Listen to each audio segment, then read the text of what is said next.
بسم اللہ الرحمن الرحیم۔ قبلہ مفتی صاحب، میرا نام حافظ ابو طلحہ ہے، چک نمبر 121 10R سے۔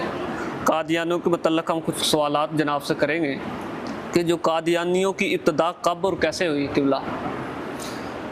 نحمدہ ونصلی ونسلم علی رسولہ الکریم وعلی آلہ واصحابہ اجمعین، اما بعد فاعوذ باللہ من الشیطان الرجیم، بسم اللہ الرحمن الرحیم۔ ما کان محمد ابا احد من رجالکم ولکن رسول اللہ وخاتم النبیین وکان اللہ بکل شیء علیما۔ صدق اللہ العظیم۔ درود شریف پڑھ لیں۔ الصلاۃ والسلام علیک یا سیدی یا رسول اللہ وعلی آلک واصحابک یا سیدی یا حبیب اللہ صلی اللہ علیہ وسلم۔ لاہور بارڈر کے پار انڈیا کو علاقہ جو پنجاب ہے نا، اس پنجاب کا ایک ضلع ہے گرداسپور، وہاں ایک قصبہ ہے قادیان، وہاں ایک جوڑا تھا، بندے کا نام تھا غلام مرتضیٰ اور اس کی گھر والی کا نام تھا چراغ بی بی۔ چراغ بی بی، بندے کا نام غلام مرتضیٰ۔ چراغ بی بی کو گھسیٹی بھی کہتے تھے لوگ، گھسیٹی، اس کی وجہ کیا ہے اللہ جانے، گھسیٹی کہتے تھے اس کو۔ ہاں جی ہاں جی۔ اچھا، ان کے گھر ایک لڑکا پیدا ہوا سن 1840 میں، 1840 یا 41 میں، ٹھیک ہے، پیدا ہوا۔ اس کا نام رکھا انہوں نے غلام احمد۔ غلام احمد، ہاں، برادری تھی مرزا مغل، تو نام کیا رکھا؟ غلام احمد۔ یہ اس کے باپ کا نام یاد رکھنا ہے، باپ کا نام کیا ہے؟ غلام مرتضیٰ۔ غلام مرتضیٰ۔ اور اس کی ماں کا نام کیا ہے؟ چراغ بی بی۔ اور اس کا اپنا نام کیا ہے؟ غلام احمد۔ اس نے آگے جا کر نبی ہونے کا دعویٰ کیا۔ جو نبی ہوتا ہے نا وہ غلام نہیں ہوتا، اس کے نام کے ساتھ غلام نہیں لگتا۔ غلام نبی تو آتے ہیں کہ ہم نبی کے غلام ہیں، غلام رسول ہوتا ہے۔ ہاں ٹھیک ہے۔ دوسرا، اس شخص نے نبوت کا دعویٰ کیا، کبھی کہتا تھا عیسیٰ میں ہوں، جس عیسیٰ نے آنا ہے وہ میں ہوں، کبھی کہتا تھا کہ جس امام مہدی نے آنا ہے وہ مہدی بھی میں ہوں۔ یہ اس کی کتابیں ہیں نا، روحانی خزائن کے نام سے جمع ہوئی، یہ اس کا نام لکھا ہوا ہے حضرت مرزا۔ مرزا تو قوم ہوگی نا، مغل۔ غلام احمد قادیانی مسیح موعود، مسیح کہتے ہیں حضرت عیسیٰ کو، ٹھیک ہے نا، ہے نا قرآن پاک میں حضرت عیسیٰ کے لیے مسیح کا لفظ، ٹھیک ہے نا۔ موعود یعنی وہ عیسیٰ جس کے آنے کا وعدہ کیا گیا، وہ عیسیٰ، ٹھیک ہے۔ ومہدی موعود، اور جس مہدی کے آنے کا ذکر ہے، وعدہ ہے، وہ مہدی۔ یعنی مرزا اپنے آپ کو حضرت عیسیٰ بھی کہتا ہے اور مہدی بھی، امام مہدی بھی کہتا ہے میں ہوں، عیسیٰ بھی میں ہوں۔ غلام احمد اس کا نام ہے۔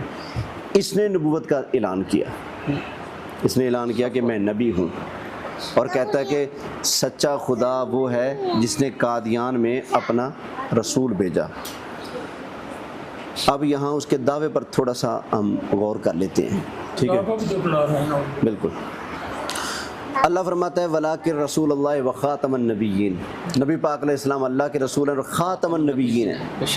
اور خاتم النبیین کا معنی جلد نمبر 7 نکالو، نبی پاک صلی اللہ علیہ وآلہ وسلم نے بھی بیان فرمایا لا نبی بعدی، میرے بعد کوئی نبی نہیں ہے۔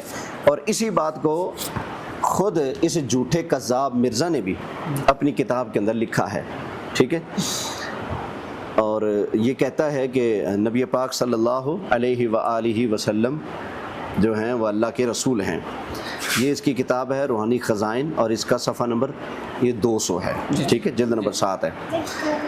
کہتا ہے یہ آیت پہلے لکھی ما کان محمد ابا احد من رجالکم ولکن رسول اللہ وخاتم النبیین۔ پھر کہتا ہے الا تعلم ان الرب الرحیم المتفضل سمى نبینا صلی اللہ علیہ وسلم خاتم الانبیاء بغیر استثناء، اللہ نے ہمارے نبی صلی اللہ علیہ وسلم کا نام رکھا ہے خاتم الانبیاء، خاتم الانبیاء بغیر استثناء کے، یعنی کوئی اللہ نے کسی اور کے آنے کی گنجائش نہیں چھوڑی، بغیر استثناء کے حضور کیا ہے؟ آخری نبی ہیں۔ آگے کہتا ہے وَفَسَّرَهُ نَبِيُّنَا، اور اس آیت کی تفسیر نبی پاک نے بیان فرما دی قَوْلُهُ لَا نَبِيَّ بَعْدِي بِبَيَانٍ وَاضِحٍ لِلطَّالِبِينَ، حضور فرماتے ہیں کہ میں آخری نبی ہوں، میرے بعد کوئی نبی نہیں ہے۔ یہ۔ اور اسی کتاب کے صفحہ نمبر 297، یہ 200 ہے نا، جی۔ آگے 297 پر کہتا ہے ما کان علی ان ادعی النبوہ، میرے لیے جائز نہیں کہ میں نبی ہونے کا دعویٰ کروں، جائز نہیں۔ اچھا، وَأَخْرُجُ مِنَ الْإِسْلام، اور اسلام سے نکل جاؤں، وَأَلْحَقُ بِقَوْمٍ كَافِرِينَ، اور کافروں کے ساتھ مل جاؤں۔ یہ پہلے کی بولی ہے، یہ پہلے کی بولی ہے، جب چھوٹا تھا نا نبی ہونے کا اعلان کرنے سے پہلے کہتا تھا میرے لیے جائز ہی نہیں کہ میں اپنے آپ کو نبی کہوں اور اسلام سے نکل جاؤں اور کافروں کے ساتھ مل جاؤں۔ اس کا مطلب یہ نکلا کہ جب اس نے نبوت کا دعویٰ کیا تو پھر اسلام سے نکلا کہ نہیں؟ نکل گیا۔ کافروں کے ساتھ ملا کہ نہیں؟ مل گیا۔ ٹھیک ہے نا، کیونکہ یہ مان رہا ہے کہ اگر میں نبوت کا دعویٰ کروں گا اسلام سے نکل جاؤں گا اور کافروں کے ساتھ مل جاؤں گا، تو بعد میں نبوت کا دعویٰ کر کے کافروں کے ساتھ مل گیا، اسلام سے اس کا کوئی تعلق نہیں رہا۔ تو یہ شخص ہے مرزا غلام احمد قادیانی، جھوٹا کذاب شخص تھا، اس نے نبی ہونے کا دعویٰ کیا۔ نبی جتنے بھی آئے نا، جہاں نبی فوت ہوئے وہیں قبر بنی۔ یہ مرا لاہور ہے، قبر قادیان میں بنی، مرا گند کے اندر ہے اور قبر ادھر بنی۔ نبی ہوتا تو قبر لاہور بناتے اور اسی جگہ بناتے جہاں مرا تھا، لیکن نہیں، اس کی قبر بھی بتا رہی ہے کہ یہ نبی نہیں ہے۔ اور پہلی جلد کہاں ہے؟ قبلہ مفتی صاحب قادیانیوں، تھوڑا سا تعارف کھول دو نا اس کا۔ پہلی جلد روحانی خزائن کی، اس کے اندر لکھتا ہے کہ گالیاں دینے والا خبیث ہے۔ کیا ہے؟ گالیاں دینے والا خبیث ہے۔ اچھا یہ دیکھیں، کہتا ہے کسی بزرگ یا پیشوا کسی فرقہ کی کسر شان لازم آوے اور خود ہم ایسے الفاظ کو صراحتاً یا کنایتاً اختیار کرنا خوب سے عظیم سمجھتے ہیں، یعنی بہت بڑی خباثت میں سمجھنا کہ کسی بزرگ یا فرقے دے بانی نو گال دیتی ہے، انہوں میں کی سمجھنا؟ خبیث کم سمجھنا۔ اور مرتکب ایسے امر کو پرلے درجے کا شریر و نفس خیال کرتے ہیں، یعنی جو کسی بندے کو یا پیشوا کو گالیاں دیتا ہے وہ کیا ہے؟ پرلے درجے کا شریر و نفس ہے۔ ٹھیک ہے، مرزا کہتا ہے پرلے درجے کا شرارتی ہے جو کسی کو گالی دے، خبیث ہے اور بہت بڑا خبیث ہے جو کسی کو گالی دے۔ سوچنے کی بات ہے، جو ایک گالی دے کسی کو وہ تو مرزا کے نزدیک کیا بنا؟ خبیث۔ اور جو 1000 گالیاں دے وہ تو خبیثوں کا بھی خبیث ہونا چاہیے نا۔ اب میں اس کی گالیاں دکھاتا ہوں آپ کو، ٹھیک ہے؟ آپ اس سے اندازہ کر لیں یہ بندہ کیا ہے۔ اس نے اپنے مخالفین کے بارے میں کہا کہ ان پر 1000 لعنت۔ کتنی؟ 1000 لعنت۔ 1000 لعنت ہو کن کے اوپر؟ جو مرزا کے مخالفین ہیں۔ پھر اس نے، اتنا فارغ بندہ تھا یہ، پورے 1000 تک گنتی لکھی، پھر 1000 مرتبہ لفظ لعنت بھی لکھا، اتنا ویلا۔ اچھا جو ایک لعنت دے کسی کو وہ تو ہے خبیث، وہ تو ہے شرارتی، اس کی اپنی کتاب کہہ رہی ہے۔ جو 1000 لعنتیں کرے ہاں، پھر وہ لعنتیں لکھ کر چھاپے بھی۔ یہ دیکھیں، یہ گنتی شروع ہوگی، 1 2 3 4 پر گنتی بھی چل رہی ہے 7۔ یہ لعنت لعنت لعنت لعنت لعنت لعنت لعنت لعنت لعنت، یہ پورا صفحہ لعنتوں کا برابر ہے، دیکھ رہے ہیں؟ پھر اگلا ورقہ دیکھیں، یہ بھی سارے لعنت لعنت لعنت لعنت لعنت لعنت، یہ 7 گنتی بھی، 375 376 377 378 379 380 ایسے، یہ یہاں تک، یہ 1000 تک گنتی بھی ہوگی، آگے لعنت بھی آگے۔ کہتا ہے پرلے درجے کا شرارتی اور خبیث ہے جو گالیاں دے، خود 1000 لعنتیں کی۔ پھر مرزا خود کیا بنا؟ خبیث بنا نا۔ پھر دوسرا جلد نمبر 11 نکالو، اس کی تھوڑی اصلیت دکھا رہا ہوں۔ جلد نمبر 11 میں مرزا نے، یہ تو باقی لوگوں کو گالیاں دی نا، یہاں اس نے اللہ کے نبی حضرت عیسیٰ علیہ السلام کو گالیاں دی، حضرت عیسیٰ علیہ السلام کو گالیاں دی ہیں۔ ہاں جی،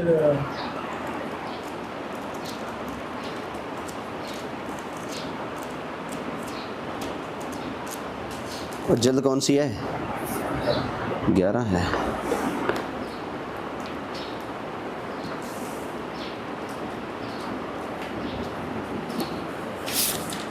یہ حضرت عیسیٰ کے بارے میں کہتا ہے نادان، ٹھیک ہے،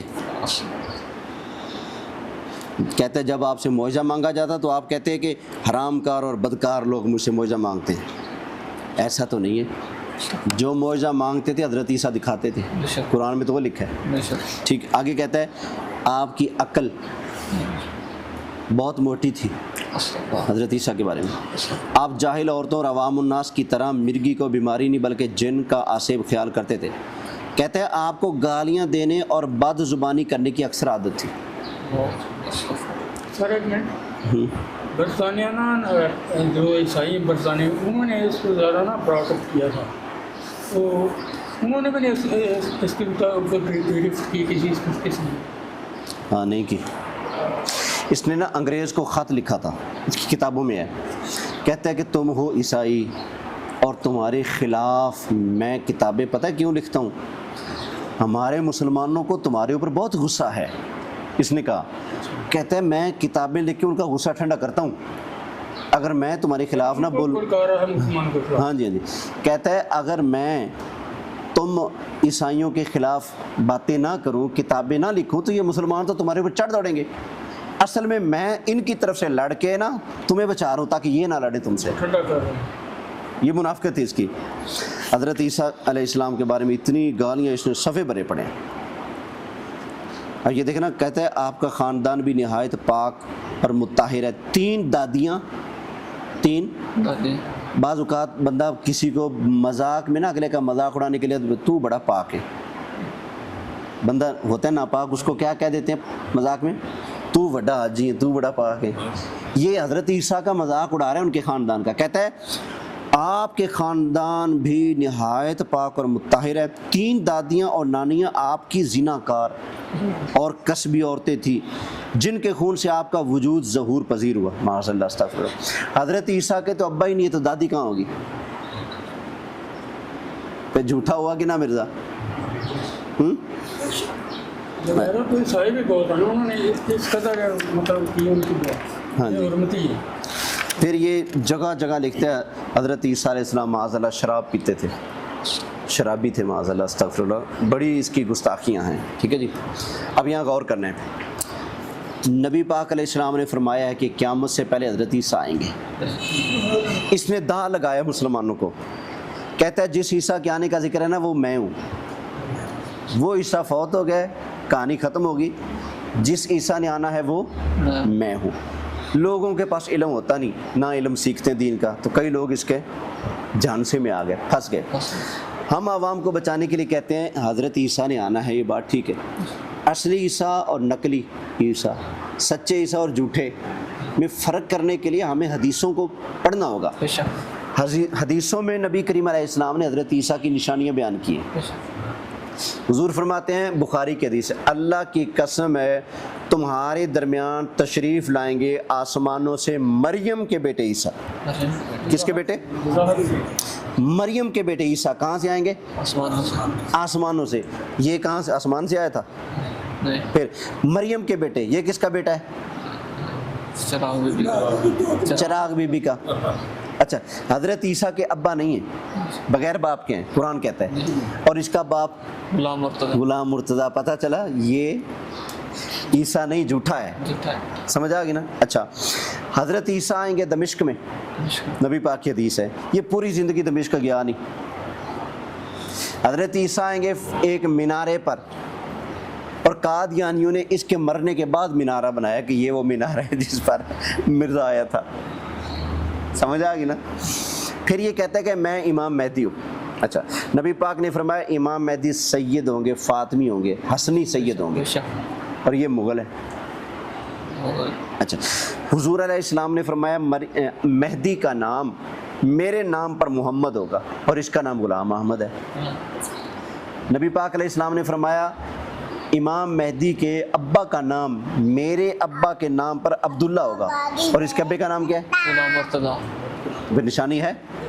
پھر نبی پاک علیہ السلام نے فرمایا امام مہدی کی ماں کا نام میری ماں کے نام پر آمنہ ہوگا. اس کی ماں کا نام کیا ہے؟ چراغ بی بی عرف گسیٹی. تو پتہ چلا نہ یہ امام مہدی نہ یہ حضرت عیسیٰ بلکہ یہ کیا ہے؟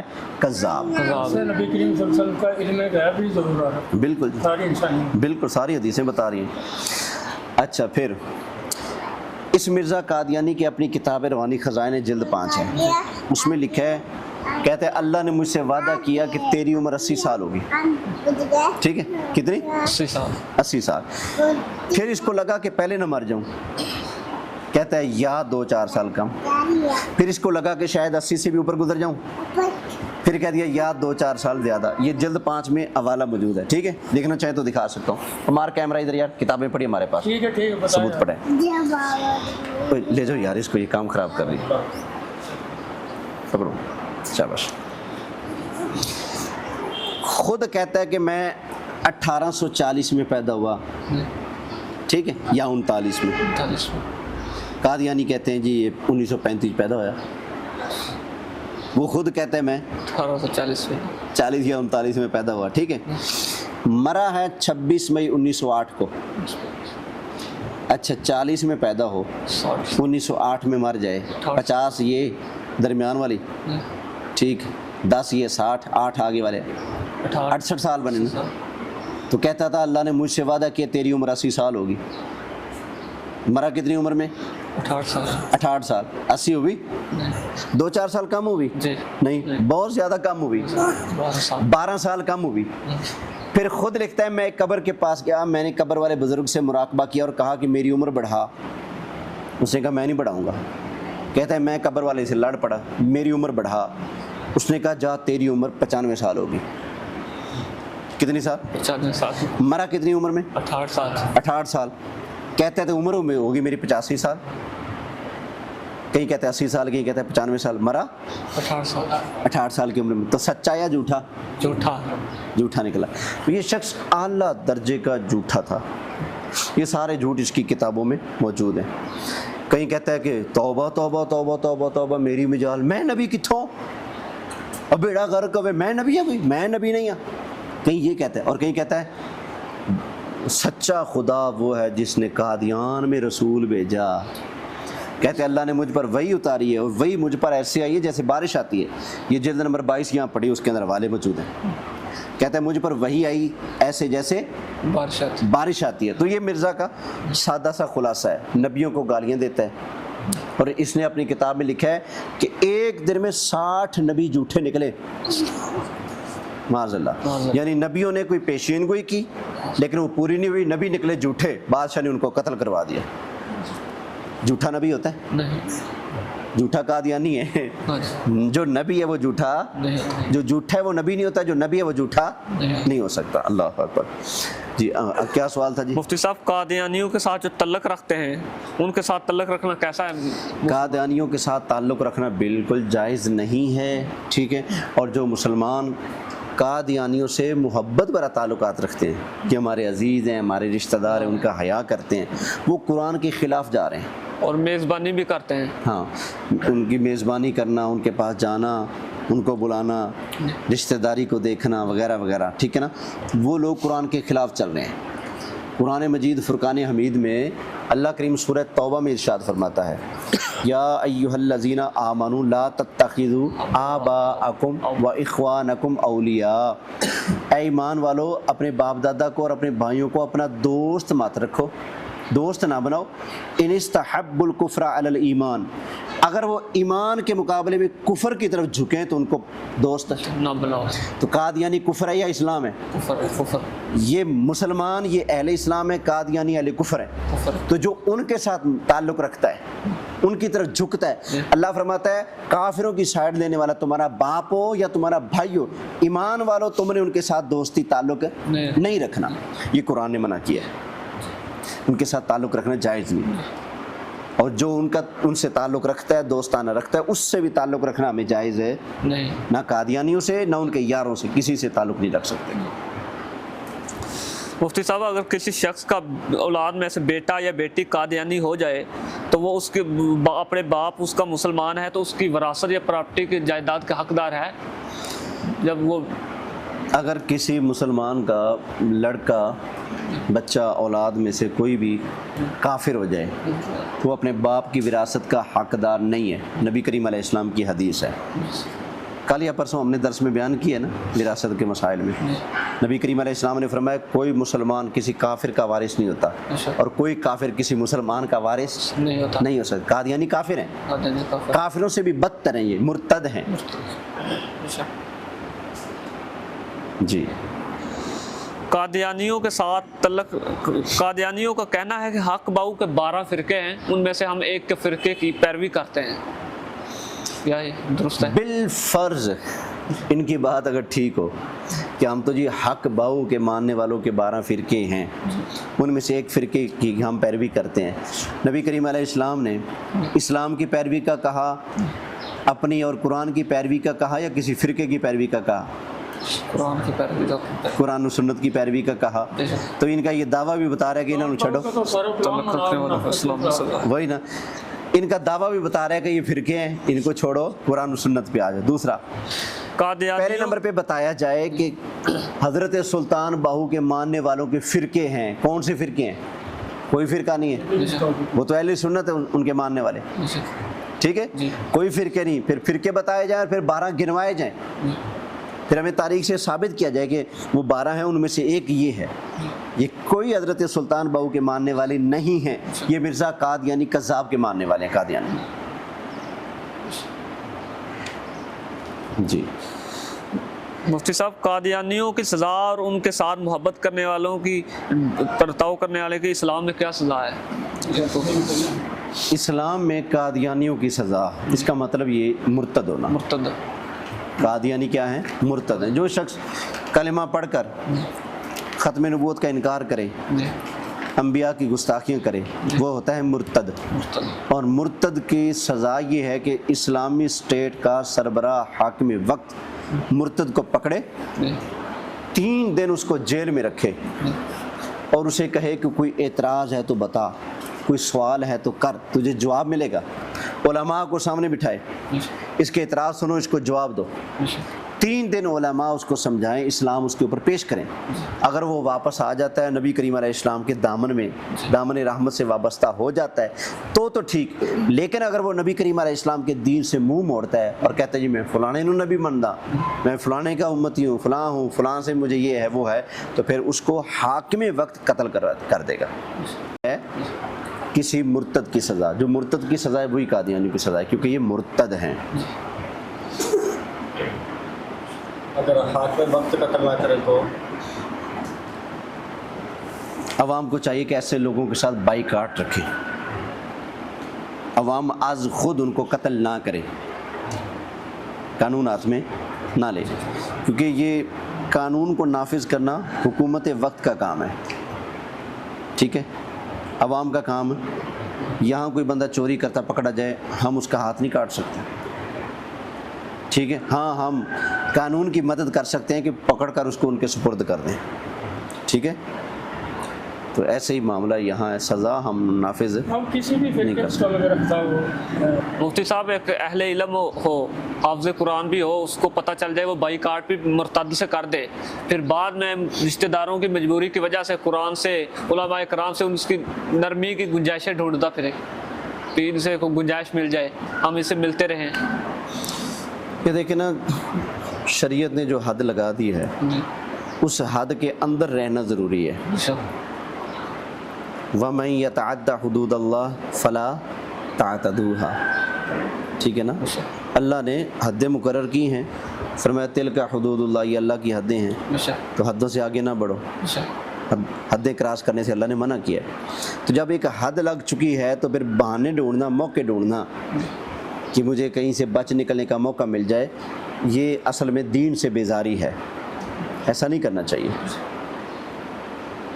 3 طلاقیں دے کر بھی تو لوگ کہتے ہیں جی کوئی راہ کر دو، ہے کہ نہیں؟ میں انہیں کہتا ہوں ہم راہ، بنی ہوئی راہ بتا سکتے ہیں، راہ بنا نہیں سکتے، ٹھیک ہے نا. شریعت نے اگر کوئی راہ بنائی ہے تو ہم بتا دیں گے کہ یہ راہ ہے. اگر شریعت نے جہاں پر راہ بند کی ہے تو ہم راہ بنا نہیں سکتے. ٹھیک ہے نا. لوگ 3 طلاقیں دے کر کہتے ہیں کوئی حل کڈ, بھائی کی حل کڈیے. اب حل یہی کہ اس کو چھوڑ کوئی اور لب لے, کہیں اور ایک جگہ شادی کر لے. ہاں بس شریعت کی حدود کا پاس رکھنا بہرحال ہمارے اوپر فرض ہے. سارے میں آپ خود یار بھی دونا دے بڑا اعتراض کرتے ہیں جڑے لوگ آگے یار بند کروا دیں, میں بلاؤنا باہر بند کروا دیں. یار بھی بڑا اٹیک کرتے ہیں. 11ویں پر اعتراض یا دیوبندی کرتے ہیں یا وہابی کرتے ہیں. ٹھیک ہے نا. وہابیوں کے فتاوی ثنائیہ میں لکھا ہے ایصال ثواب کی نیت سے 11ویں شریف کا ختم جائز ہے. کیا نیت ہو؟ ایصال ثواب کی. اور ہماری کیا نیت ہوتی 11ویں میں؟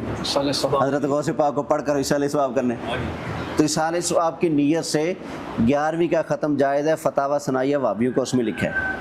اور دیوبندیوں کی بات کریں تو ان کے پیر و مرشد ہیں, تھانوی کے, گنگوئی کے, ننوتوی کے, امبیٹوی کے, بڑے بڑے جو اجل دیوبندی مولوی گزرے ہیں, ان کے پیر ہیں حاجی امداد اللہ مہاجر مکی.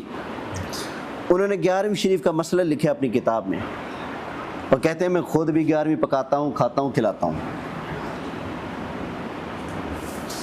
دیوبندی ہوں وہابی ہوں, ان کے بڑے 11ویں کرتے بھی رہے, کھاتے بھی رہے. یہ ہونا کہ جی انہوں نے گھر پہنچا دو, کھا لین گے. بند کر دو نا ویڈیو. کل خانی جو سنی کرے نجائز ہے, جو وہابی نو ساد لو تقریر واسطے پھر واٹس ایپ پہ جائز ہے. کل خانی دا لنگر حرام ہے, جے انہاں دے مدرسے بھیج دو پھر کیے پھر جائز ہو جاتا. ملتان دا واقعہ ہے, کل خانی دی محفل وچ ایک دیوبندی مولوی تقریر کر رہا ہے. ویسے کی کہندے نے کل خانی جائز نہیں, آپ تقریر نہ کر دیں. ٹھیک ہے. ساڈا جی حافظ ہے نا, وہ گھر کسی نے کریا کل خالی کر کے جی وہ منڈے نے آخر جی ہاں نہیں کھڑی حرام کول بھی ساڈے نے راہ ہاتھ چ کھولی وہ کتے کھالی ہونا وہ پھر حرام نہیں سی. ہاں میں جب اپنے حافظ کو گل آنا پھر حرام ہی کھا لیا انہوں نے. میں کہ آنا نہیں انہوں بتا کے. اچھا وہ میں کہہ رہا سا ملتان دا واقعہ, دیوبندی مولوی نے کل خانی تقریر کی تھی. تقریر کرن تو بعد انہیں ایک آفدہ شاگرد انا حافظ کھڑا کیتا تے نال اعلان کیتا, کہندا جی ختم پڑھنا جائز تے کوئی نہیں, لیکن اے انا ہے اے پڑھے گا تسی دی امداد کر دو. یعنی امداد واسطے ختم پڑھیا جا سکتا ہے, ثواب واسطے نہیں پڑھیا جا سکتا. اے تے انہاں دا حال ہے جی. میں ٹھیک ہے جی گرو بندے نے میرے نا